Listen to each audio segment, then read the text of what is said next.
देखो राष्ट्रीय अध्यक्षर नितिन नवीन ओडिशा को प्रथम गस्त थिला एवं प्रथम गस्त अवसर में अनेक कार्यक्रम रे से सामिल होती गले एवं सबुठु बड़ गुरुत्वपूर्ण आलोचनार विषय थिला जे समस्त लोकसभा सांसद समस्त विधायक एवं भारतीय जनता पार्टी समस्त राज्य पदाधिकारी गोटे गुरुत्वपूर्ण बैठक थिला। से बैठक रे विभिन्न प्रसंग उपर आलोचना है जे भारतीय जनता पार्टी तृणमूल स्तर में जोटा आम बूथ कमिटी कथा कहूँ एवं प्रति बूथ रे प्रधानमंत्री मन की बात कार्यक्रम शुणवारटा को से गुरुत्व देले एवं से अवसर रे से बूथ रे बैठक है आलोचना है बूथ मजबूत है एवं शक्ति केन्द्र जोटा अच्छी ग्राम पंचायत स्तर में मन की बात ठीक पूर्व दिन शक्ति केन्द्र बैठक है। शक्ति केन्द्र बैठक रे संगठन विषय सरकार कार्यक्रम विषय आलोचना है एवं समस्त सांसद मानक से परामर्श देले विधायक मानक भी परामर्श देले सबू सांसद प्रत्येक विधानसभा निर्वाचन मंडली जाकि गोटे दिन लेखा प्रवास करेंगे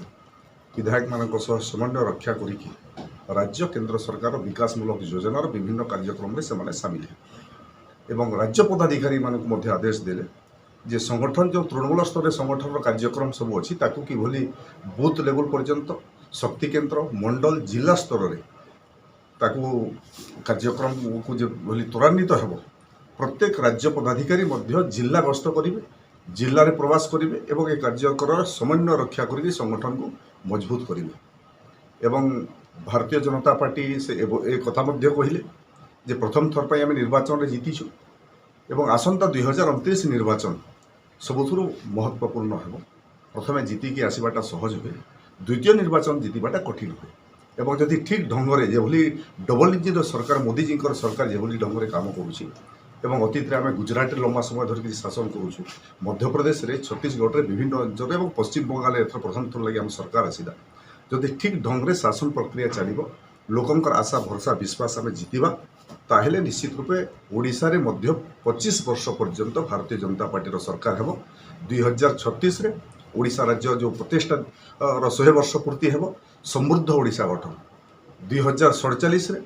देश आजादी 100 वर्ष पूर्ति है विकसित भारत विकसित ओडिशार स्वप्न रे Bharatiya Janata party double engine सरकार काम करने से समस्त को परामर्श चाहूँगी कार्यकर्ता मैंने चाहूँगी जे मंत्रिमंडल खाली पदवी गुड़िक कि पूरण हो निगम गुड़ाक पदवी खाली अच्छे दीर्घ समय हो गला कि निगम चेयरमैन अध्यक्ष पदवी पूरण कर समय भी राज्य सरकार को एवं राज्य सभापति राज्य संगठन को से मार्गदर्शन कर आशा करवा खूब कम दिन भितर सब कार्य त्वरान्वित 2 वर्ष पूर्ति अवस्था भव्य कार्यक्रम भी हो निराडंबर हिसाब से भव्य कार्यक्रम हो 2 वर्ष भितर निश्चित रूप बाकिया थिबा काम